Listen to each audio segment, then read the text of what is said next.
దేవునికి స్తోత్రములు. దేవునికి స్తోత్రములు. మరి సహోదరి సహోదరులందరికీ క్రీస్తునామములో వందనములు. ప్రార్థన చేసుకుందాం. పరలోకమందున్న మా తండ్రి, నీ ప్రియకుమారుడు యేసుక్రీస్తునామములో కృతజ్ఞతాస్తుతులు స్తోత్రములు చెల్లించుకుంటున్నాం నాయన. ఇంతవరకు సజీవ లెక్కలో ఉంచుకొని నీ కృపలో కాపాడుతూ భద్రపరుస్తూ సజీవులుగా ఉంచి నీ సన్నిధిలోనికి నడిపించి నిన్న ఆత్మతోనూ సత్యంతోనూ ఆరాధించుకోవడానికి ఇచ్చిన గొప్ప ధన్యత భాగ్యమును బట్టి కృతజ్ఞతాస్తుతులు స్తోత్రం చెల్లించుకుంటున్నాం నాయన. సంఘంగాను సమాజంగాను కూడుకొని నీ వాక్యమును నేర్చుకుంటుండగా మరి చెప్పబడుతుండగా నాకు వింటున్న సహోదరి సహోదరులకు నీ కృపను అనుగ్రహించి ఉన్నట్లుగా చెప్పుటకు చెప్పింది అలా ఉన్నదా లేదా అని వాక్యం పరిశీలనతో వాక్య ప్రకారంగా మమ్మల్ని మేము సరిదిద్దుకొని వాక్య ప్రకారంగా జీవించి నీకు మహిమ తెచ్చే వారంగా ఘనత తెచ్చే వారంగా ఉండే ధన్యత భాగ్యం మా అందరికి నీ అనుగ్రహించమని యేసుక్రీస్తు నామములో ప్రార్థనకి వేడుకుంటున్నాం తండ్రి, ఆమెన్. మరి సహోదరి సహోదరులందరూ ఎలా ఉన్నారు? మరి సంఘానికి వచ్చిన మనమందరము సంతోషంగా ఆనందంగా ఉండాలి. ఎందుకు సంతోషంగా ఆనందంగా ఉండాలి? దేవుడు మనల్ని సజీవ లెక్కలో ఉంచుకొని ఆయన సన్నిధిలోనికి నడిపించి ఆయన ఆత్మతోనూ సత్యంతోనూ ఆరాధించుకొనడానికి ఇచ్చిన గొప్ప ధన్యత భాగ్యమును బట్టి దేవునికి కృతజ్ఞతాస్తుతులు స్తోత్రములు చెల్లించాలి. మరి సహోదరులమైన మనము ఒకరికొకరు వందనములు చెల్లించుకోవాలని బైబిల్లోని ఆత్మనియమము సూచిస్తుంది. దానిని మనం అర్థం చేసుకుంటూ మన ఆత్మీయ జీవితంలో అన్వయింపజేసుకుంటూ ముందుకు సాగుదాము ప్రియులారా. మరి ఫేస్బుక్ ద్వారా కానీ యూట్యూబ్ ద్వారా కానీ మీ చేరువలోనికి వాక్యం తీసుకొని మీతో నీ వాక్యం పంచుకోవడానికి ఇచ్చిన గొప్ప ధన్యత భాగ్యమును బట్టి దేవునికి కృతజ్ఞతాస్తుతులు స్తోత్రములు చెల్లించబద్ధుడనై ఉన్నాను ప్రియులారా. మరి ఈ రోజు మరి సంఘంగాను సమాజంగాను కూడుకున్న మనము సంఘంలో చేరుకున్న మనం ఎంతో మరి ధన్యులము. ఎందుకంటే చూడండి పిల్లరా, ఇలాంటి ధన్యమైన భాగ్యము ఎంతో మందికి లేదు. దేవుడు మనకు ఇంత గొప్ప ధన్యత అనుగ్రహించినందుకు దేవునికి కృతజ్ఞతాస్తుతులు స్తోత్రములు చెల్లించబద్ధులమై ఉన్నాము పిల్లరా. మరి ఈరోజు సంఘానికి వచ్చిన మనము చాలా అద్భుతమైన అంశము నేర్చుకుందాం. ఈరోజు అంశము పిల్లరా, మరి ప్రభు అయిన యేసుక్రీస్తును ధరించుకున్న వారై శరీరేచ్ఛలను నెరవేర్చుకుంటకు శరీర విషయమున ఆలోచన చేయకూడదు అనే అంశం నేర్చుకుందాం పిల్లారా. ఈరోజు అంశము ప్రభు అయిన యేసుక్రీస్తును ధరించుకున్న వారై శరీరేచ్ఛలను నెరవేర్చుకుంటకు శరీర విషయమున ఆలోచన చేయకూడదు అనే అంశము. ఈ అద్భుతమైన అంశమును మనం నేర్చుకొని మన ఆత్మీయత స్థితి ఎలా ఉంది, ఎక్కడున్నాం, మరి ప్రభులో ఉన్నామనుకుంటున్నామా, మరి ఇంకా శరీర సంబంధమైన కార్యక్రమాల్లోనే ఉన్నామా అనేది ఈ అంశం ద్వారా మనము నేర్చుకొని మన ఆత్మీయ స్థితిని సరిదిద్దుకుందాం ప్రిలారా. మరి మూలవాక్యాన్ని మనం చదువుకున్నట్లయితే రోమీలకు రాసిన పత్రిక 13వ అధ్యాయము 14వ వచనము మనం చదువుకున్నట్లయితే ప్రిలారా, మెట్టుకు ప్రభు అయిన యేసుక్రీస్తును ధరించుకున్న వారై శరీరేచ్ఛలను నెరవేర్చుకున్నటకు శరీర విషయంలో ఆలోచన చేసుకునకూడి అని అపోస్తలుడైన పౌలు గారు కొరింథీ సంఘంతో మాట్లాడుతున్నాడు పిల్లారా. చూడండి పిల్లారా, పౌలు గారు చాలా అద్భుతంగా మరి ఈ మాటలు మాట్లాడుతున్నాడు. ప్రభు అయిన యేసుక్రీస్తును ధరించుకున్న వారై, అంటే ధరించుకోవడం అంటే ప్రకృతి సంబంధమైన శరీర సంబంధమైన ధరించుకోవడం కాదు, ఆత్మ సంబంధంగా. మరి యేసుక్రీస్తు దేవుని గుణలక్షణాలను దేవుని మహిమను కనపరచడానికి ఈ లోకానికి వచ్చాడు. మరి యేసుక్రీస్తు దేవుని పని సంపూర్ణం చేసి మరి పరలోకానికి వెళ్ళాడు. పరలోకంలో వెళ్ళి పరలోకం నుంచి పరిశుద్ధాత్మని పంపించి పరిశుద్ధాత్మ ద్వారా 12 మంది యేసుక్రీస్తు మరణ సమాధిని గురించి సువార్తను ప్రకటించారు. సువార్తను విన్నవారు మరి లోబడ్డారు. మరి యేసుక్రీస్తు నామములో బాప్తిసం పొందుకొని మరి క్రీస్తును ధరించుకున్నవారు వారి జీవితాలు ఎలా ఉన్నాయి? మొదటి శతాబ్దంలో క్రీస్తును ధరించుకున్న వారి జీవితాలు ఏ విధంగా మార్పు చెందాయి? మార్పు చెందిన తర్వాత కూడా శరీర విషయంలో ఆలోచన చేయకూడదు అని ఎందుకు చెప్తున్నాడు? మరి ప్రభు అయిన యేసుక్రీస్తును ధరించుకున్న వారు కూడా శరీర విషయాలను గురించి, శరీర కోరికలను, శరీర విషయాల మీద ఆలోచన కలిగి ఉంటారా అంటే ఉంటారు అని వాక్యం చెప్తున్నది పిల్లారా. మరి శరీరంలో ఏముంది? శరీరం ఎక్కడి నుండి తీయబడ్డది? ప్రారంభంలో దేవుడు ఆదామును ఎక్కడి నుండి తీయబడ్డాడు? ఎక్కడి నుంచి తీయబడ్డదు? చూడండి పిల్లరా, మరి మట్టి బొమ్మను మట్టిలో నుండి తీశాడు ఆదామును. ఆదామును చేసి మట్టి బొమ్మను చేసి మరి ఆ మట్టి భూమిలోనికి జీవాయువును ఊదగా నరుడు జీవాత్మయను. చూడండి పిల్లరా, మరి మనం ఆలోచన చేయాలి. శరీర విషయంలో ఆలోచన చేయకూడదు అని ఎందుకు చెప్పాడు? మరి మనం ఆలోచన చేసినట్లయితే పిల్లరా, దేవుని సంకల్పాన్ని మనం ఒకసారి జ్ఞాపకం చేసుకున్నట్లయితే పిల్లరా, దేవుని సంకల్పం ఏమై ఉన్నది?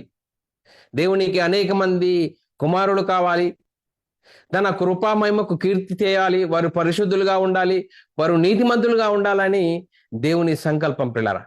ఆ దేవుని సంకల్పాన్ని లేఖనాలు మనం చదువుకున్నట్టయితే పిల్లరా, ఎఫెసీయులకు రాసిన పత్రిక 1:4-6 చాలా చక్కగా రాయబడ్డది.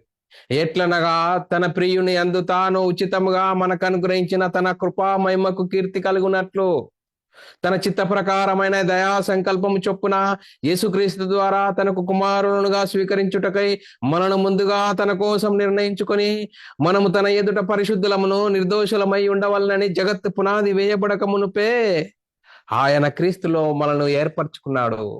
చూడండి పిల్లరా, జగత్తి పునాది వేయబడక మునుపే మనల్ని క్రీస్తులు ఏర్పరచుకున్నాడట.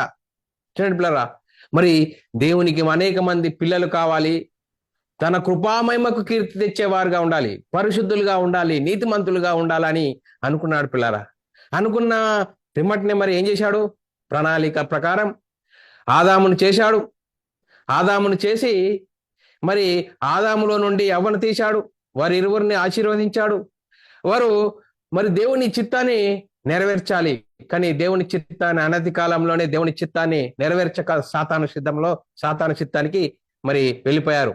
చూడండి పిల్లరా, ఇలాగో ఒక మనిషి నుండి ప్రతి జాతి మనుషులను సృష్టించి, చూడండి, ఒక మనిషి నుండి ప్రతి జాతి మనుషులు భూమి మీద విస్తరిస్తూనే ఉన్నారు. మరి విస్తరిస్తూనే ఉన్నారు కానీ దేవుని సంకల్పము నెరవేరటం లేదు.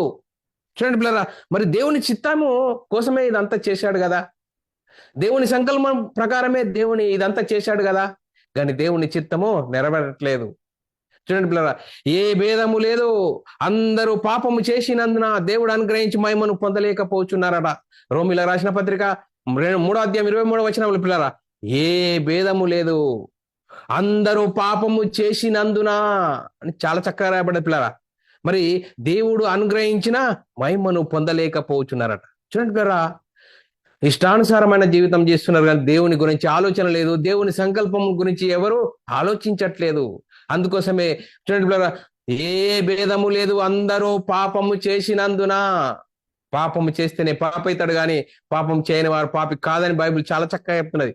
అంతే, అందరూ పాపము చేసినందున దేవుడు అనుగ్రహించు మహిమను పొందలేకపోతున్నారట. చూడండి పిల్లరా, మరి అందరూ నిత్య నరకానికి వెళ్ళిపోతున్నారు, దేవుని చిత్తాన్ని కనుక్కోవట్లేదు. అందుకోసమే దేవుని సంకల్పాన్ని జ్ఞాపకం చేసుకొని చూడండి పిల్లరా, దేవుడు తన సొంత కుమారుని పాప శరీరాకారంతో ఈ లోకానికి పంపించాడు పిల్లరా. చూడండి పిల్లరా, రోమీయులకు రాసిన పత్రిక 8:4 రాయబడిన మాట చదువుకుందాం పిల్లరా. దేవుడు తన సొంత కుమారుని పాప శరీరాకారంతో పంపి ఆయన శరీరమందు పాపమునకు శిక్ష విధించెను. చూడండి పిల్లరా, యేసుక్రీస్తు నీలాంటి నాలాంటి శరీరం ధరించుకొని ఈ భూమి మీదకి వచ్చాడు. చూడండి, మరి ఏం చేశాడు? చూడండి, ఆయన శరీరమందు పాపమునకు శిక్ష విధించాడు. అందరినీ ధర్మశాస్త్రము పాపములో బంధించి ఉండగా అందరూ నిత్య నరకానికి వెళ్తుండగా, చూడండి పిల్లరా, ధర్మశాస్త్రాన్ని యేసుక్రీస్తు ఏం చేశాడు? సిలువలో కొట్టివేశాడు. ధర్మశాస్త్రం అమల్లో ఉన్న కాలంలో యేసుక్రీస్తు వచ్చాడు, ధర్మశాస్త్రంకు లోబడ్డాడు, ధర్మశాస్త్రాన్ని సిలువలో కొట్టివేశాడు. చూడండి, మరి పాపంతో బందీలుగా ఉన్న వారిని విడిపించడానికి యేసుక్రీస్తు లోకానికి వచ్చాడు. అందరిని నీతిమంతులుగా చేయడానికి, అందరినీ పరలోకంలో ఉన్న కన్న తండ్రి యొద్దకు తీసుకెళ్లడానికి యేసుక్రీస్తు సిలువలో మరి బలి అయ్యాడు, మరణించాడు, సమాధి చేయబడ్డాడు, 3వ రోజున తిరిగి లేచాడు. చూడండి, 3వ రోజున తిరిగి లేచి పరలోకానికి వెళ్ళి పరలోకంలో పరిశుద్ధాత్మను పంపి పరిశుద్ధాత్మను పొందుకున్న 12 మంది యేసుక్రీస్తు మరణ సమాధిని గురించి సువార్తను ప్రకటిస్తున్నారు పిల్ల. చూడండి పిల్ల, సువార్త అంటే ఏంటి? బైబిల్లో ఏ విధంగా చెప్తుంది? 1 కొరింథీయులకు రాసిన పత్రిక 15:1-3 చదువుకున్నట్లయితే చాలా అద్భుతం పిల్లరా. చూడండి పిల్లరా, మరి మనం ఆలోచన చేసినట్లయితే పిల్లరా, మరియు సహోదరులారా, నేను మీకు ప్రకటించిన సువార్త మీకు తెలియజేయుచున్నాను, మీరు దానిని అంగీకరించితిరి, దాని అందే నిలిచి ఉన్నారు, మీ విశ్వాసం వ్యర్థమైతేనే గాని నేను ఏ ఉపదేశ రూపకంగా సువార్త మీకు ప్రకటించితినో ఆ ఉపదేశమును మీరు గట్టిగా గట్టిగా పట్టుకున్న ఎడల ఆ సువార్త వలన మీరు రక్షణ పొందువారయ్యుందురు అంటూ చూడండి. నాకు ఇయ్యబడిన ఉపదేశము మొదట మీకు అప్పగించి తిని అదేమనగా లేఖనముల ప్రకారం క్రీస్తు మన పాపముల నిమిత్తము మృతి పొందెను, సమాధి చేయబడెను, లేఖనముల ప్రకారం 3వ దినంన లేపబడెను. ఇది సువార్త.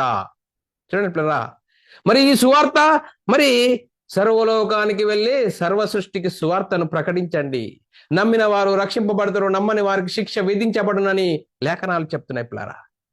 చూడండి పిల్లరా, యేసుక్రీస్తు ఈ లోకానికి వచ్చాడు, తండ్రి పనిని నెరవేర్చాడు, తండ్రి పనిని నెరవేర్చి రక్షణ సిద్ధం చేశాడు.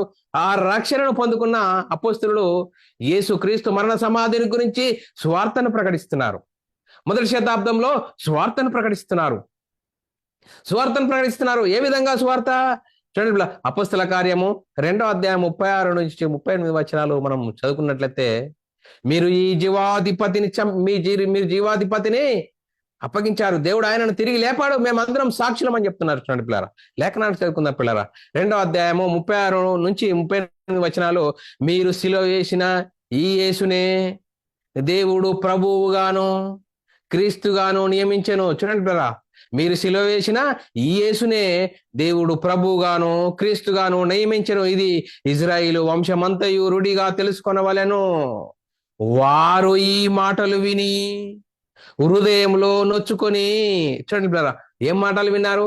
సువార్తను గురించి విని వారు హృదయాలు నొచ్చుకొని, ఫుట్నోట్లు ఏమంది చూడండి, హృదయాలు పొడవబడి, చూడండి బ్రదర్, హృదయాలు నొచ్చుకొని, సహోదరులారా మేమేమి చేతుమని పేతురును కడమ అపోస్తలులను అడగగా, చూడండి బ్రదర్, మేమేం చేయాలి? ఇంత తప్పు చేశామా, ఇంత పొరపాటు చేశామా, ఇంత పాపం చేశామా అని వారి హృదయాల్లో పశ్చాత్తాపం కలిగింది. వారి హృదయాలు పొడవబడ్డాయి సువార్తను విన్న తర్వాత. చూడండి పిల్లరా, మరి ఏం చేయాలంటే పేతురు గారు ఏం చెప్తున్నాడు? అద్భుతంగా చెప్తున్నాడు పిల్లరా. 38వ వచనం, పేతురు గారు చెప్తున్నాడు, మీరు మారు మనసు పొంది, చూడండి, మారు రూపాలు కాదు, ఈరోజు మారు మనసు పొందాలా. యేసుక్రీస్తు ఎదుకు వస్తేనే మారు మనసు పొందాలా. మారు మనసు పొంది పాప క్షమాపణ నిమిత్తం ప్రతి వాడు యేసు క్రీస్తు నామంలో బాప్తీసం పొందుడి. ఆజ్ఞ మొదటి శతాబ్దంలో మరి సంఘానికి ఇవ్వబడిన ఆజ్ఞ. మొదటిగా పేతురుగా ప్రసంగిస్తూ ప్రతి వాడు యేసు క్రీస్తు నామంలో బాప్తీసం పొందుడి, అప్పుడు మీరు పరిశుద్ధాత్మను వరము పొందుదురు, ఆదామవ్వలు పోగొట్టుకున్న దేవుని కుమారత్వము మరి తిరిగి పొందుకుంటారు యేసుక్రీస్తు నామంలో బాప్తీసం పొందితే అని అద్భుతంగా పేతురు గారు చెప్తున్నారు. చూడండి పిల్లరా, మరి చూడండి, మనం ఆలోచన చేసినట్లయితే యేసుక్రీస్తుని ఎప్పుడు ధరించుకుంటాము? ఎందుకు ధరించుకోవాలి? చూడండి, మరి ఎందుకు ధరించుకుంటాం? ఎందుకు ధరించుకోవాలి? మరి ఎలా ధరించుకుంటాం అంటే పిల్లరా, గలతీయులకు రాసిన పత్రిక 3వ అధ్యాయము 27-28 వచనంలో చాలా చక్కగా రాబడ్డది. క్రీస్తులోనికి బాప్తీసం పొందిన మీరందరూ క్రీస్తును ధరించుకొని ఉన్నారు. చూడండి పిల్లరా, బాప్తీసం తీసుకోవడం అంటే పాత జీవితాన్ని పాతిపెట్టడం, నూతన జీవితము క్రీస్తులోనికి, మరి నూతన జీవితము, కొత్త జీవితము. చూడండి బ్రదరా, క్రీస్తులోనికి బాప్తీసం పొందిన మీరందరూ క్రీస్తును ధరించుకుని ఉన్నారు. మరి క్రీస్తును ధరించుకుంటే మరి ఏ విధంగా ఉండాలా? క్రీస్తు గుణ లక్షణాలు, క్రీస్తు హావభావాలు, క్రీస్తు ఏ విధంగా అయితే ఈ భూమి మీద దేవుని ఏ విధంగా చూయించాడో, గుణ లక్షణాలు, మహిమ, ఇవన్నీ ఏ విధంగా జీవించాడో ఆ జీవన శైలిని మనం ఆలోచన చేస్తే మనం క్రీస్తును ధరించుకున్న మనము క్రైస్తవులమైన మనము క్రీస్తును ధరించాలి. ఇందులో యూదుడని గ్రీకు దేశస్థుడని లేదు. చూడండి పిల్లరా, ఇందులో యూదుడని గ్రీకు దేశస్థుడని లేదు, దాసుడని స్వతంత్రుడని లేదు, స్త్రీ అని పురుషుడని ఈ తేడా లేదు. యేసుక్రీస్తునందు మీరందరూ ఏకముగా ఉన్నారు. చూడండి పిల్లరా, ఈరోజు క్రీస్తులోనికి బాప్తీసం పొందిన మీరందరూ ఏకంగా ఉన్నారు. ఈ రోజు మనకి ఏకంగా ఉన్నారు అనే ఈ వచనంను బట్టి మనం చూస్తే ఏకంగా ఉన్నారా? చెల్లాచెదరైపోయారా? ఏకంగా లేరు. వాక్యంలో ఏకంగా లేరు. క్రైస్తవులు అంటున్నారు కానీ వాక్యంలో ఏకంగా లేరు. మనం తీసుకున్న బాప్తీసాలు యేసుక్రీస్తు నామంలో అయితే బైబిల్ సిద్ధాంత ప్రకారంగా, బైబిల్ ఏ విధంగా చెప్తుందో, అపోస్తలులు ఏ విధంగా చేశారో దానిని అనుసరించి జీవిస్తే యేసుక్రీస్తు నామంలో బాప్తిసం పొందితే అప్పుడు పాత జీవితం మరి పాతి పెడతాము బాప్తిసంలో. మరి కొత్త జీవితము యేసుక్రీస్తు నామంలో బాప్తిసం పొందితే అప్పుడు ఆదామవ్వలు పోగొట్టుకున్న దేవుని కుమారత్వం పొందుకుంటాము. అప్పుడు మరి మన నేత్రాలు వెలిగింపబడతాయి. అప్పుడు బైబిల్లోని ఆత్మ సంబంధమైన సంగతులు అర్థమవుతాయి. అందుకోసమే చూడండి పిల్లరా, రోమిలకు రాసిన పత్రిక 13వ అధ్యాయం 14వ వచనంలో మనం చదువుకుందాం పిల్లరా. మెట్టుకు ప్రభు అయిన యేసుక్రీస్తును ధరించుకున్న వారై. చూడండి పిల్లరా, ఏ విధంగా ధరించుకున్నాము యేసుక్రీస్తును? చూడండి పిల్లరా, యేసుక్రీస్తును ధరించుకోవడం అంటే ఇంత ఉన్నది. యేసుక్రీస్తు ఎదుకు రండి, యేసుక్రీస్తు ఎదుకు వస్తే మీకు అన్ని ఈ లోక సంబంధమైన ప్రకృతి సంబంధమైన అన్నిటినీ మీకు కలుగుతాయని ఈరోజు ప్రకటించే బోధకులు లేకపోయారు. మరి అలాంటి వారు వచ్చేవారు లేకపోలేరు. చూడండి పిల్లరా, సంఘాల్లో చాలా జనాలు పెరిగిపోతున్నారు కానీ దేవుని చిత్తము దేవుని ఆలోచన మరి తెలుసుకోలేకపోవడం చాలా విచారకరం. చూడండి పిల్లరా, మరి మనం ఆలోచన చేయాలి, క్రీస్తును ఏ విధంగా ధరించుకుంటాం అనేది నేర్చుకున్నాము పిల్లరా. మరి ఇంకొక విషయం ఉన్నది ఇక్కడ, శరీరేచ్ఛలను నెరవేర్చుకున్నట్టుకు శరీర విషయం ఆలోచన చేయకూడి అని పౌలు గారు చెప్తున్నట్టు పిల్లరా.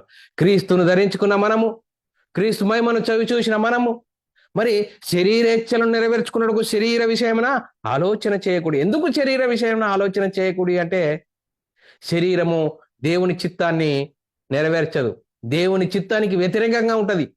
అందుకోసమే ఆత్మకు శరీరంకు ఎప్పుడు విరోధంగా ఉంటదని బైబిల్ చాలా చక్కగా చెప్తున్నది. చూడండి పిల్లరా, శరీరము చూడండి వ్యతిరేకము దేవుని చిత్తాన్ని. చూడండి పిల్లరా, మనము ఎప్పుడైనా బైబిల్ చదువుతున్నప్పుడే కానీ వాక్యం వింటున్నప్పుడే కానీ మన శరీరము మనకేదో సమస్య తీసుకుని వస్తుంది. చూడండి పిల్లరా, ఎప్పుడైనా మనము బిర్యానీ తిన్నప్పుడే కానీ డబ్బులు ఎంచినప్పుడే కానీ మనకు శరీరము ఆటంకం చేస్తుందా నిద్ర వచ్చినట్లుగా ఎవరైనా విన్నారంటే ఇంతవరకు అలాంటివి వినలేము. చూడండి పిల్లరా, ఎప్పుడు సంఘంలోనికి వెళ్ళినప్పుడు వాక్యం చదువుతున్నప్పుడు వాక్య కార్యక్రమాల్లో ఉన్నప్పుడు మన శరీరము ఎప్పుడు మనని డిస్టర్బ్ చేస్తూనే ఉంటది, వ్యతిరేకిస్తూనే ఉంటది.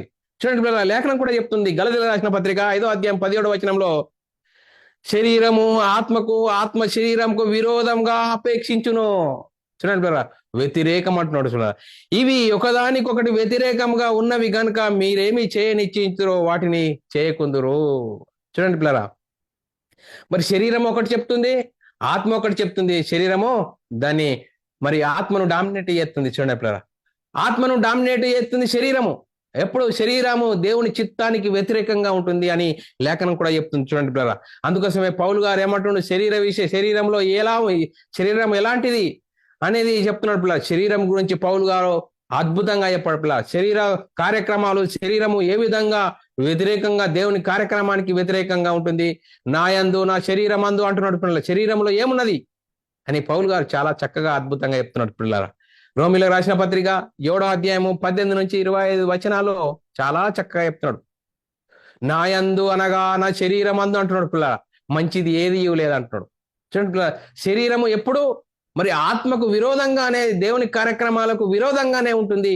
మరి కూటి కోసం కోటి విద్యలలో మనిషి బిజీ బిజీ బిజీ, శరీర సంబంధమైన వాటి కోసము కూటి కోసము కోటి విద్యలట, కోటి విద్యలలో మనిషి బిజీ ఉన్నాడు. కానీ దేవుని కార్యక్రమానికి రాగానే అంతా వ్యతిరేకమే.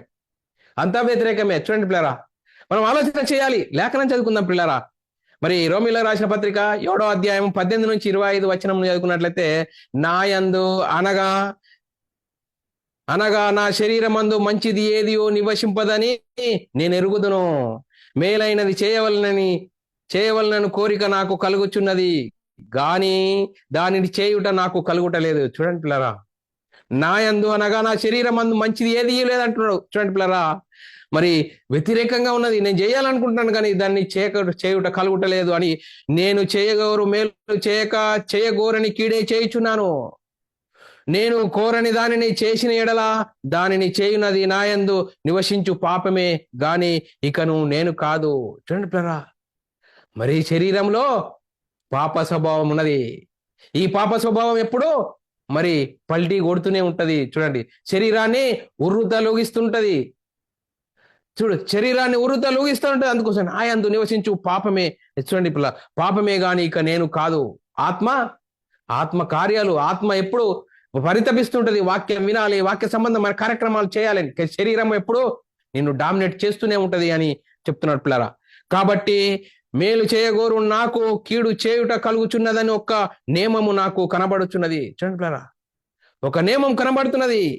అంతరంగ పురుషుని బట్టి దేవుని ధర్మశాస్త్రమునందు నేను ఆనందించుచున్నాను గాని వేరొక నియమము నా అవయవములలో ఉన్నట్టు నాకు కనబడుతున్నది. అది నా మనసునందున్న నా అవయవంలో ఉన్నట్టు నాకు కనబడుచున్నది.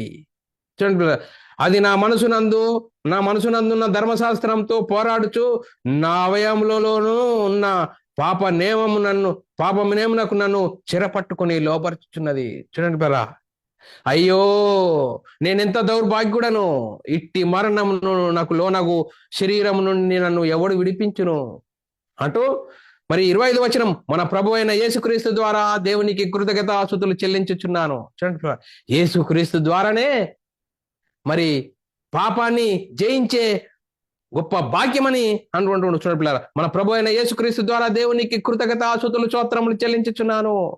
కాగా మనసు విషయంలో నేను దైవ నియమమునకును, శరీర విషయంలో పాపం నియమమునకు దాసుడనై ఉన్నాను. చూడండి పిల్లరా, శరీర కోరికలు ఎందుకు ఆలోచించద్దు అని అన్నాడంటే, శరీరంలో పాప నియమం అనేది ఉన్నది. చూడండి ఎంత అద్భుతంగా పౌలు గారు శరీరంలో ఉన్న అలవాట్లు శరీరంలో ఏ విధంగా మనిషిని రేకెత్తిస్తుంది. కుడి కోసం కోటి విద్యలో మనిషి బిజీ జీవితం గడుపుతున్న ఈ తరుణంలో ఈ ఆధునిక అంగులతో కూడుకున్న ఈ వ్యవస్థ చూస్తా ఉంటే శరీరము ఉర్రుతలుగిస్తున్నది. శరీరంలో పాపనేమం ఉన్నది. చూడండి పిల్లరా, అందుకోసమే పౌలు గారు చాలా చక్కగా పడుతున్నారు. మనసు విషయంలో దైవ నియమమునకును, శరీర విషయంలో పాపం నియమమునకు దాసుడనై ఉన్నాను. చూడండి పిల్లరా, అందుకోసమే ఆత్మచేత శరీర క్రియలను చంపిన వారే క్రైస్తవులు. చూడండి, ఆత్మ నియమము బైబిల్లోని ఆత్మ సంబంధమైన సంగతులతో మన ఆత్మీయత స్థితిని సరిదిద్దుకోవాలి. చూడండి పిల్లరా, మనము మరి గుర్రానికి కళ్ళెం వేస్తాము. ఎందుకు కళ్ళెం వేస్తాము? మనం ఎక్కడికి వెళ్ళాలో అక్కడికి చేరాలని. గుర్రముకు గంత కట్టాలి, మరి కళ్ళెం వేయాలి. మరి కళ్ళెం వేస్తేనే గుర్రము మీద సవారీ చేయవచ్చు. అందుకోసమే ఈ శరీరానికి కళ్ళెం వేయాలి. ఆత్మచేత శరీర క్రియలను చంపినప్పుడే మనము ఆత్మ నియమమును అనుసరించి జీవించే వారంగా ఉంటాము. ఎప్పుడైతే సంఘానికి ఏం వెళ్తాంలే, మళ్ళీ వచ్చే వారం వెళ్దాంలే, లేకుంటే మళ్ళీ వచ్చే వారం వాక్యం విందాంలే, ఈరోజు వాక్యం చదువుకోకున్నా పర్వాలేదులే అంటున్నావా? ఆత్మ నియమంకు నువ్వు దాసుడవై ఉన్నావా అని లేఖనం చెప్తుంది. చూడండి పిల్ల, అందుకోసమే పౌలు గారు చాలా అద్భుతంగా మరి ఆత్మీయత స్థితి అద్భుతంగా మరి దేవుడు వాడుకున్నాడు. ఇలా ఉండాలని పౌలు గారు చెప్తున్నాడు. చూడండి, అందుకోసమే పౌలు గారు ఈ లోకం విషయంలో లోకాన్ని పెంట అన్నాడు. మనం ఏమంటున్నాము? పంట అంటున్నాం. చూడండి పిల్లరా, పౌలు గారు ఏమంటే మనం ఏమంటున్నాం? చూడండి పిల్లరా, పౌలు గారు ఏమంటున్నాడు చూద్దాం పిల్లరా. ఫిలిప్పీయులకు రాసిన పత్రిక 3వ అధ్యాయం 7వ వచనంలో చదువుకుందాము. ఆయనను ఏవేవి నాకు లాభకరములై ఉండెనో వాటిని క్రీస్తు నిమిత్తము నష్టముగా ఎంచుకుంటున్నాను. చూడండి పిల్లరా, యేసుక్రీస్తు విషయంలో నాకు ఇంతకు యేసుక్రీస్తు నమ్మకం ముందు ఏదైతే లాభకరంగా ఉన్నానో క్రీస్తు యుద్ధకు వచ్చినంటే అవన్నీ నష్టంతో ఎంచుకున్నాడు. నష్టంతో ఎంచుకుంటున్నాడు అంటున్నాడు. అందుకోసం ఇంకా 3వ అధ్యాయము 9 నుంచి 12 వచనాలు చదువుకున్నట్లయితే, క్రీస్తును సంపాదించుకొని ధర్మశాస్త్రం మూలమైన నా నీతిని కాక. చూడండి పిల్లరా, క్రీస్తులోనికి రాకముందు ధర్మశాస్త్రంకు లోబడిన వాడు. అందుకోసమే క్రీస్తును సంపాదించుకొని ధర్మశాస్త్రం మూలమైన నా నీతిని కాక, అంటే ధర్మశాస్త్రం ఎవరిని నీతిమంతులు చేయదు అని చెప్తున్నాడు. అందుకోసమే క్రీస్తునందరి విశ్వాస మూలమైన నీతిని అనగా అంటూ విశ్వాసమును బట్టి దేవుడు అనుగ్రహించు నీతి గలవాడనై ఆయన యందు అగుపడు నిమిత్తము.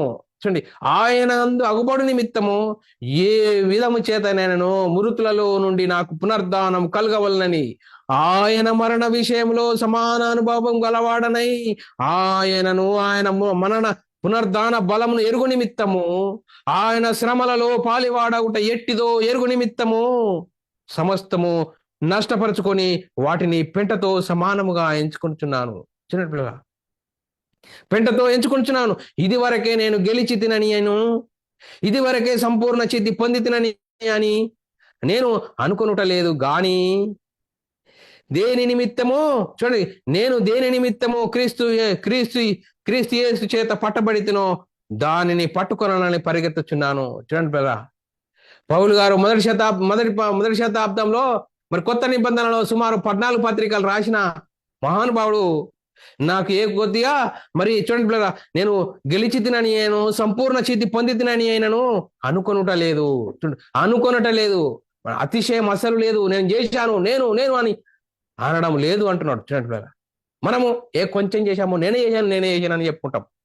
చూడండి బ్రదరా, పౌలు గారు జీవిత ప్రయాణం ఏ విధంగా సాగుతున్నది, మరి మన జీవిత ప్రయాణం ఏ విధంగా సాగుతున్నది. పౌలు గారు క్రీస్తును ధరించుకున్నాడు. నేను క్రీస్తును పోలి నడుచుకున్న ప్రకారం మీరు నన్ను పోలి నడుచుకోండి అయ్యా. చూడండి పిల్లరా, పౌలు గారి జీవితంలో ఏ విధంగా మార్పు జరిగింది. ధర్మశాస్త్రం ఆ ధర్మశాస్త్రం వలన నీతిని కాదు, క్రీస్తునందలి యందు విశ్వాసం ఉంచి, చూడండి పిల్లరా, ఆయన పునరుద్ధాన బలము ఎరుగు నిమిత్తము శ్రమలలో, చూడండి శ్రమలలో పాలివాడవుట. చూడండి పిల్లరా, పౌలు గారు నిందలు, అవమానాలు, సువార్త నిమిత్తం కష్టాలు, నష్టాలు ఆయన జీవితంలో అవే. చూడండి పిల్లరా, కష్టాలు, నష్టాలు, ఇరుకులు, ఇబ్బందులు, పడవ ప్రయాణంలో దెబ్బలలోను, స్వజనుల ఆపదల్లోను, చూడండి పిల్లరా, ఎన్ని ఇరుకులు, ఇబ్బందులు, అవన్నీ ప్రయాణాల్లో, సువార్త విషయంలో చూడండి పిల్లరా, మరి ఎంత ఆయన శ్రమలలో పాలివాడ అవుట ఎట్టుదో ఎరుగు నిమిత్తము. చూడండి పిల్లరా, యేసుక్రీస్తు సువార్త విషయంలో శ్రమలు, నిందలు, అవమానాలు పడ్డప్పుడు అది మహానందమని ఎంచుకోండి అని చెప్తున్నది వాక్యం కూడా. చూడండి, ఎరుగు నిమిత్తము సమస్తము నష్టపరుచుకొని వాటిని పెంటతో సమానంగా ఎంచుకుంటున్నాను. ఈ లోక విషయం పౌలు యొద్ద అసలే నడవలేదు, నడవకూడదని చెప్తున్నాడు. చూడండి పిల్లరా, శరీర సంబంధమైన విషయాల గురించి చెప్పకూడదు, చెప్పితే బాగుండదని మరి పౌలు గారు చెప్పాడు, పౌలు గారు జీవించాడు, పౌలు గారు చెప్పి ఇలా ఉండాలి క్రీస్తును ధరించేవారు అని చెప్తున్నాడు. చూడండి పిల్లరా, అందుకోసమే మనం ఏ విధంగా ఉన్నాం. అందుకోసమే పౌలు గారు శరీరాన్ని ఎలా నలుగొట్టుకున్నాడో చూద్దాం పిల్లరా. శరీరానికి అసలే అవకాశం ఇవ్వలేడు. ఎందుకంటే శరీరానికి అవకాశం ఇస్తే ఆత్మను డామినేట్ చేసేది శరీరమే. అందుకోసమే పౌలు గారు చాలా చక్కగా చెప్తున్నాడు పిల్లరా. 1 కొరింథీయుల రాసిన పత్రిక 9:27 వచనంలో, గాలిని కొట్టినట్లు నేను పోట్లాడటం లేదు, కానీ ఒకవేళ ఇతరులకు ప్రకటించిన తర్వాత నేనే భ్రష్టుడనైపోదునేమో అని నా శరీరమును నలుగొట్టుకొని దానిని లోపరుచుకుంటున్నాను. అందుకోసమే చూడండి పిల్లరా, శరీరాన్ని నలుగొట్టుకున్నాడట పిల్లరా. శరీరాన్ని నలుగొట్టుకొని దాన్ని లోపరుచుకున్నాడట పిల్లరా. ఈరోజు మనం శరీరాన్ని నలుగొట్టుకుంటున్నామా?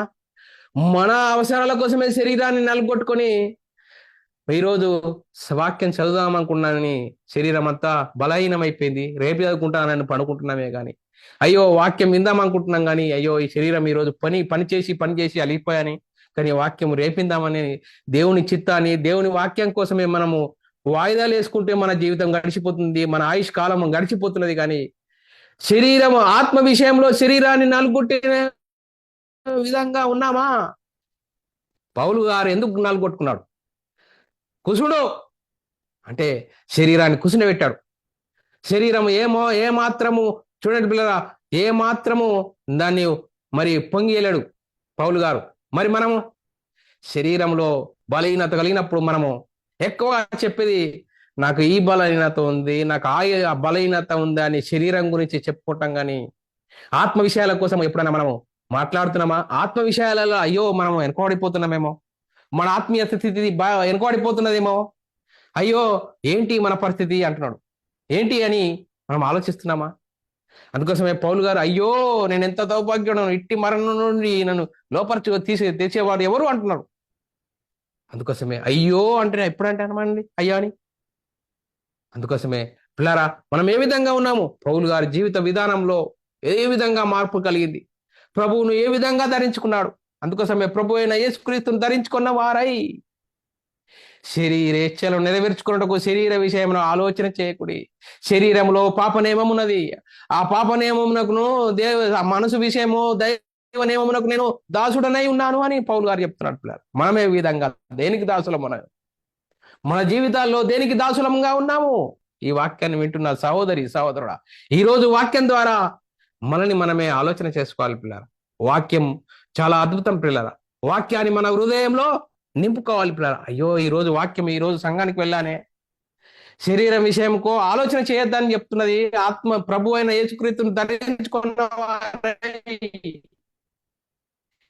మరి ప్రభు అయిన యేసుక్రీస్తును ధరించుకున్న వారు మొదటి శతాబ్దంలో ఏ విధంగా వారు సువార్త నిమిత్తము తమ చిరస్థిరాస్తులు నమ్మారు, తన జీవితాలను ఏ విధంగా ధారపోశారు సువార్త నిమిత్తం. సువార్త నిమిత్తం. సువార్తలో ఏముందయ్యా? సువార్తలో దేవుని శక్తి ఉంది.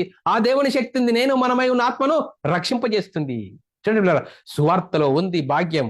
ఆ భాగ్యం మనము సువార్తను క్రీస్తును ధరించుకున్న మనము ఆ భాగ్యాన్ని అనేకులకు పంచాలి. ఆ భాగ్యం పొందుకునే వారిగా ఉన్నావాను? పొందుకునే వారిగా ఉన్నావా? ఆ భాగ్యాన్ని పొందుకుంటే మనము ఇతరులకు చెప్పలేక ఉండలేము పిల్లరా. సువార్తను ప్రకటించాలి. సువార్తను ప్రకటించడమే గొప్ప భాగ్యం పిల్లరా. అందుకోసమే పౌలు గారి జీవితంలో ఏ విధంగా మార్పులు జరిగాయి, మన జీవితంలో ఎందుకు మార్పులు కలగడం లేదు? ఎందుకు మనం శరీర విషయాల్లో ఆలోచన కలిగి ఉన్నామా? అందుకోసమే శరీరము ఏ విధంగా ఉంటుంది, శరీరానికి బానిసలైన వారు ఏ విధంగా ఉంటారు, ఆత్మకు బానిసలైన వారు ఏ విధంగా ఉంటారు అని లేఖనం చాలా చక్కగా చెప్తుంటారా. రోమిలో రాసిన పత్రిక 8వ అధ్యాయం 5వ వచనంలో శరీరానుసారులు శరీర విషయం మీద మనసు ఉంచుదురు. చూడండి పిల్లరా, శరీరానుసారులు నేత్రట, శరీరం మీద మనసు ఉంచుదురట. చూడండి పిల్ల, ఈరోజు సంఘానికి వచ్చాము, వాక్యం వింటున్నాం. అయ్యో ఈరోజు మటన్ అయ్యాను, ఆ మటన్ మీద మరి మూకడ పెట్టానో లేదో, లేకుంటే మరి ఇల్లుకు తాళం వేశానో లేదో అని చిన్నగా నీకు ఆలోచన కలిగిస్తాడు. అయ్యో నీ మనసంతా ఈ వాక్యం ఇటు పోతుంది, కానీ వాక్యం వినడం లేదు, కానీ అటే ఆలోచన పోతుంది. చూడండి పిల్లరా, శరీరం విషయం ఎంత ఆలోచన ఆత్మీయతను దెబ్బతీస్తుంది. వాక్యం ఈ విధంగా చెప్తున్నప్పుడు నేను ఎందుకు శరీరానికి లోబడాలి? శరీరానికి ఎందుకు దాసుడనై ఉండాలి? అందుకోసమే శరీరానుసారులు శరీరం మీద మనసు ఉంచుదురు, ఆత్మానుసారులు ఆత్మ విషయం మీద మనసు ఉంచుదురు. శరీరానుసారమైన మనసు మరణము, ఆత్మానుసారమైన మనసు జీవము సమాధానమై ఉన్నది. చూడండి పిల్ల, శరీరానుసారమైన మనసు మరణము. ఏ మరణం అండి? ఆత్మ మరణము. శరీర మరణము అందరికీ ఉంటుంది, ఆత్మ మరణము. చూడండి పిల్ల, ఆత్మ మరణము. యేసుక్రీస్తు వచ్చాడు. యేసుక్రీస్తు వచ్చి ఏం చేశాడు? మన పాపాలను తీసివేయడానికి వచ్చాడండి, మనల్ని పరిశుద్ధులుగా చేయడానికి వచ్చాడండి యేసుక్రీస్తు. చూడండి బ్రదర్, మన పాపాలకు ప్రాయశ్చిత్తం చేయుటకు ఆయన కుమారుణ్ణి పంపాడు. 1 యోహాను రాసిన పత్రిక 4వ అధ్యాయం 10వ వచనంలో రాయబడిన మాట. మనము దేవుని ప్రేమించితమని కాదు, తానే మనల్ని ప్రేమించి మన పాపములకు ప్రాయశ్చిత్తమై ఉండుటకు తన కుమారుని పంపెను. ఇందులో ప్రేమ ఉన్నది, ఇందులో ప్రేమ ఉన్నది. చూడండి పిల్లరా, దేవుణ్ణి మనం ప్రేమించితమని కాదు, దేవుడే మనల్ని ప్రేమించాడంట. మనల్ని ప్రేమించి చూడండి పిల్లరా, ఆయన తన కుమారుని పంపెను. చూడండి, మన పాపాలకు ప్రాయశ్చిత్తం అవుటకు తన కుమారుని పంపెను. ఇందులో ప్రేమ ఉన్నది. చూడండి మన పాపాలు తీసివేయడానికి యేసుక్రీస్తును పంపాడు. 1 పేతురు రాసిన పత్రిక 2వ అధ్యాయం 24వ వచనంలో మనము మన పాపముల విషయమై చనిపోయి నీతి విషయమై జీవించినట్లు ఆయన తానే తన శరీరమందు మన పాపములను ప్రాణు మీద మోసుకొనెను. ఆయన పొందిన గాయముల చేత మీరు స్వస్థత పొందితిరి. చూడే, యేసుక్రీస్తు మన పాపముల నిమిత్తము శిలువలో బలి అయ్యాడు. మన కోసము మన పాపాలను తీసివేయడానికి శిలువలో రక్తం కార్చాడు. చివరి రక్తం బొట్టు కార్చాడు పిల్ల. మనల్ని నీతిమంతులు చేయడానికి, మన పరిశుద్ధులుగా చేయడానికి, తండ్రి యొద్దకు తీసుకెళ్ళడానికి పిల్లరా శిలువలో శిలువాగం పోయాడు పిల్లరా. అందుకోసమే మనము పరిశుద్ధులుగా నీతిమంతులుగా ఉండాలి. అందుకోసమే ప్రభు అయిన యేసుక్రీస్తును ధరించుకున్న వారై శరీరేచ్ఛలు నెరవేర్చుకున్నప్పుడు శరీరంలో పాప నియమం అనేది ఉన్నది. ఒకవేళ నిన్ను పాపానికి దాసుడుగా చేస్తుంది. అందుకోసమే ఆత్మ చేత శరీర క్రియలను చంపాలి. అప్పుడు ఆత్మ చేత శరీర క్రియలను చంపినప్పుడు ప్రభు అయిన యేసుక్రీస్తును ధరించుకున్న వారమై ఉంటాము. అందుకోసమే పిల్లల, శరీరం ఎంత భయంకరమైనది, మీ జీవము ఏ పాటిది, కొంతలో కనబడి ఎంతలో మాయమైపోయేవారు. యాకోబు రాసిన పత్రిక 4వ అధ్యాయం 14వ వచనం చూడండి, నేను ఇది చేస్తాను, అది చేస్తాను, అది నాదే, ఇది నాదే అని మనము చాలా విర్రవీగుతాము. అందుకోసమే మీ జీవం రేపేమి సంభవిస్తుందో మీకు తెలియదు. మీ జీవము ఏ పాటిది, మీరు కొంతసేపు కనబడి ఎంతలో మాయమైపోయే ఆవిరి వంటి వారే. చూడండి నేను ఇది ఎత్తా అది ఎత్తా అని అంటున్నావు, కానీ మీరు రేపేమి సంభవిస్తుందో నీకు తెలియదని బైబిల్ చాలా చక్కగా సెలవిస్తుంది. అందుకోసం చూడండి పిల్లరా, బాగా చక్కగా సెలవిస్తే ఉంది. మరి ఏమంటుంది? మీ జీవం ఏపాటిది? మీరు కొంతసేపు కనబడి అంతలో మాయమైపోయే ఆవిరి లాంటి వారు. అందుకోసమే సమయం ఉండగానే సమయంని సద్వినియోగం చేసుకొని ప్రభు చిత్తాన్ని నెరవేరుస్తున్నామా లేదా? మరి దేవునికి మహిమకరంగా ఉంటున్నామా లేదా? మరి మనం ఏం చేస్తున్నాం? అందుకోసమే మనం ఈ లోకంలోనికి ఏమి తేలేదు, ఏమి తీసుకొని పోము. చూడండి, మనం ఈ లోకంలో రాంగేమన్నా తెచ్చామా? ఏం తెలియదండి. ఈ మాట ఎప్పుడు మాట్లాడతాము? చావుపోయినప్పుడు, ఏమైనా చనిపోయినప్పుడు, అయ్యో రాంగ్యం తీయలేము, పొంగ్యం ఉండవలేము, అప్పుడే ఆలాపనలు. ఒక మైండ్ ఎట్లుంటుంది అంటే, ఇంతమంది పిల్లలండి, ఇంత భూమి అండి, ఇదండి అదండి అంటారు. చనిపోయాడండి, ఏం లాభం అండి అంటారు. కానీ ఏమంటుంది బైబిల్? మరి చూడండి, మనం ఈ లోకంలోనికి ఏమి తేలేదు, ఏం తీసుకొని పోలేదు. 1 తిమోతి రాసిన పత్రిక 6వ అధ్యాయం 6-7 వచనాల్లో సంతుష్టి సహితమైన దైవభక్తి గొప్ప లాభసాధకమై ఉన్నది. చూడండి పిల్ల, దైవ భక్తి గొప్ప లాభసాధకమై ఉన్నది. అందుకోసమే దైవిక దైవ దైవ దైవ చిత్తాన్ని నెరవేర్చే వారంగా ఉండాలి. అందుకోసమే ప్రభు అయిన క్రీస్తును ధరించుకున్న వారై, పౌలు గారు ఏ విధంగా ప్రభువును ధరించుకున్నాడు? నేను క్రీస్తుని పోలి నడుచుకున్న ప్రకారం మీరు నన్ను పోలి నడుచుకోండి. ఎన్ని నిందలు, ఎన్ని అవమానాలు, ఎన్ని అవచాట్లు పడ్డాడు. చూడండి పిల్లరా, మనం ఏ విధంగా ఉన్నాం, మన ఆత్మీయ జీవితం ఏ విధంగా ఉన్నాం. అందుకోసమే మనం ఈ లోకంలోనికి ఏం తీసుకొని రాలేదు, ఏం తీసుకొని పోలేము. కానీ మనము సంతుష్టి సహితమైన భక్తి గొప్ప లాభసాధకమై ఉన్నది.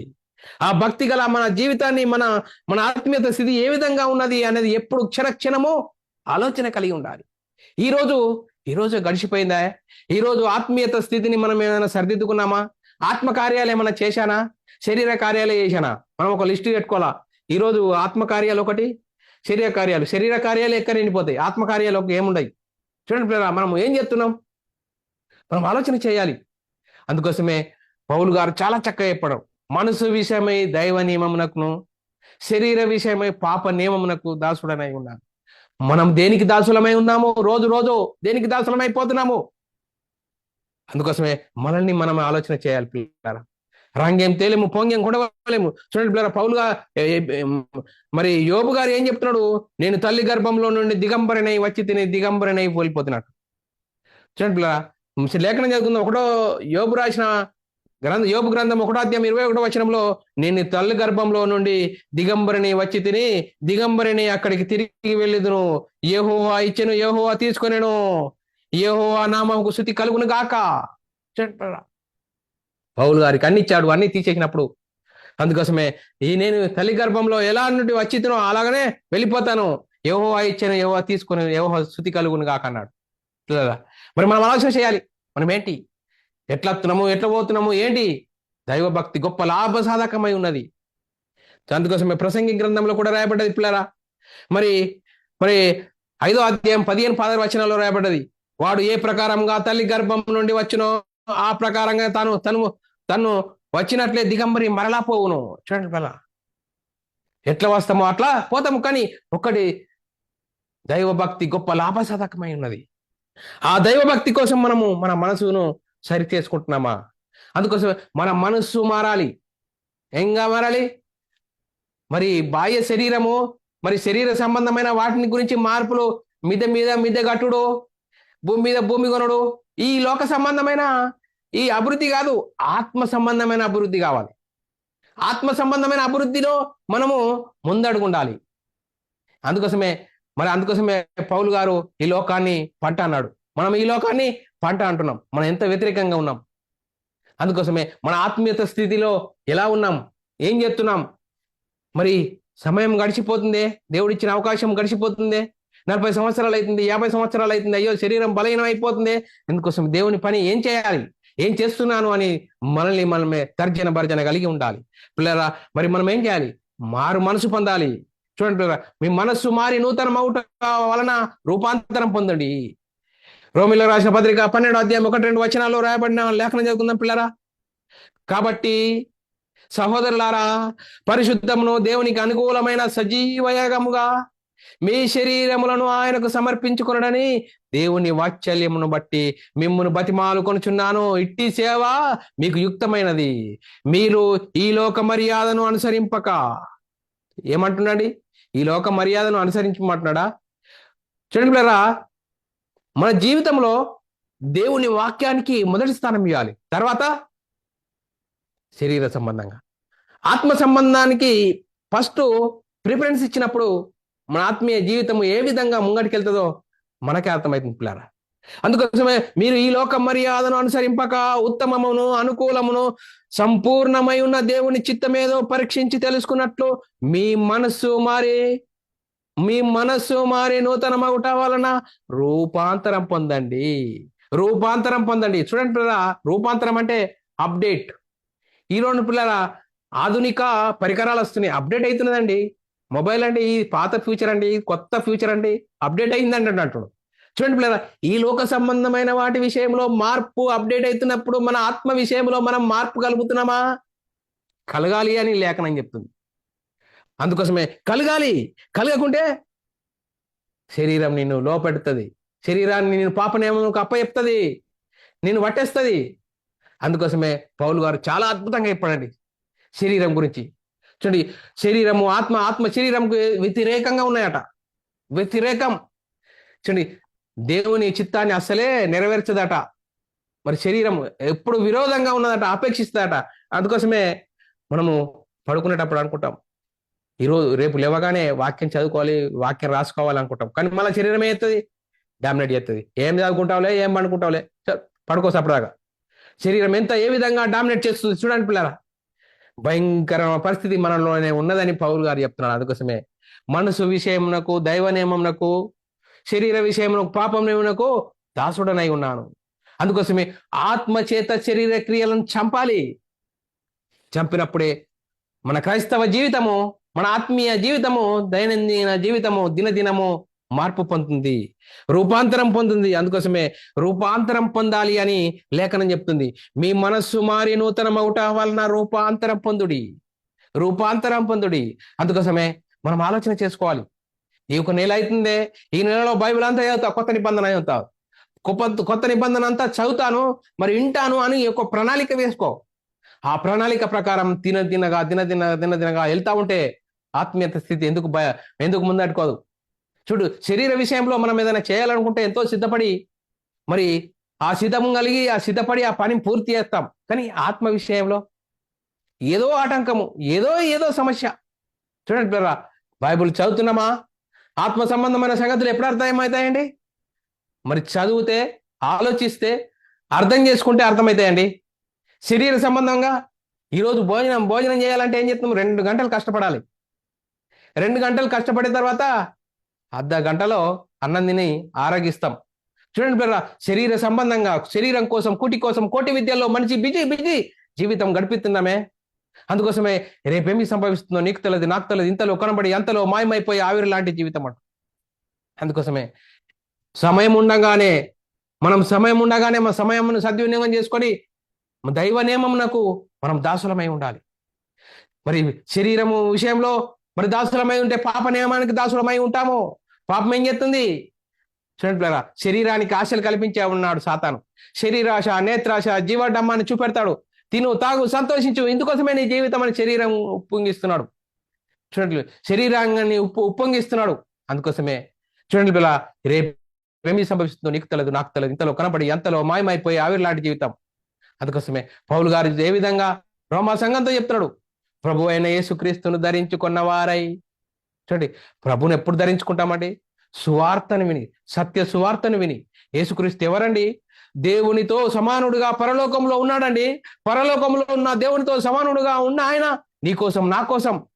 చూడండి, మనందరి పాపాలను తీసివేయడానికి కోసం, చూడండి, మనల్ని ధనవంతులు చేయడానికి ఆయన దరిద్రుడుగా ఈ లోకానికి వచ్చాడండి. ఈ లోకానికి వచ్చి ధర్మశాస్త్రం అమల్లో ఉన్న కాలంలో వచ్చాడు. ధర్మశాస్త్రంకు లోబడ్డాడు. ధర్మశాస్త్రాన్ని మరి సిలువలో కొట్టివేశాడు. పిల్లరా, తండ్రి నువ్వైతే ఏదైతే పనిచ్చావో ఆ పని నేను సంపూర్ణంగా నెరవేర్చి నేను మయపరిచేది తండ్రి అంటున్నాడు. అందుకోసమే పౌలు గారు కూడా, చూడండి పిల్లరా, పౌలు గారు ఆయన శ్రమలలో పాలివాడగుట ఎట్టిదో అని ఆయన శ్రమానుభవంలో సమాన అనుభవం గలవాడనై నేను సాగుతున్నాను అంటున్నాడు. చూడండి, పౌలు గారి జీవితం ఎన్నో ఇరుకులు ఇబ్బందులు, స్వజనులతో ఇరుకులు ఇబ్బందులు, సముద్రంలో పడవ ప్రయాణంలో ఎన్నో పగలు 3 పగలు కలిపాడండి. ఎన్నో దెబ్బలు పడ్డాడు సువార్త నిమిత్తం. అందుకోసమే పిల్లరా, ప్రభు అయిన యేసుక్రీస్తును ధరించుకున్న వారై, ధరించుకుంటే ఆ ధరించుకున్న దైవము ఆ గొప్ప భాగ్యాన్ని ప్రకటించే వారంగా ఉంటాం. ఏ విధంగా ప్రకటిస్తావు? నువ్వు రైటింగ్ రాసి పంపిస్తావా? నువ్వు చెప్తావా? నువ్వు చెప్పిస్తావా? నీ సాయి శక్తుల, నీకు శక్తికి లోపం లేకుండా నీ పని చేయి, దేవుని పని.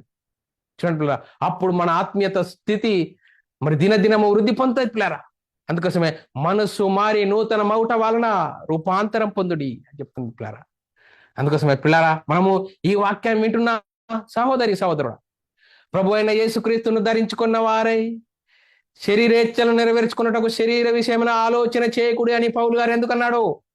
అందుకోసమే మనసు విషయమై దైవ నియమమునకును శరీర విషయమై పాప నియమమునకు దాసుడనై ఉన్నానంటున్నాడు.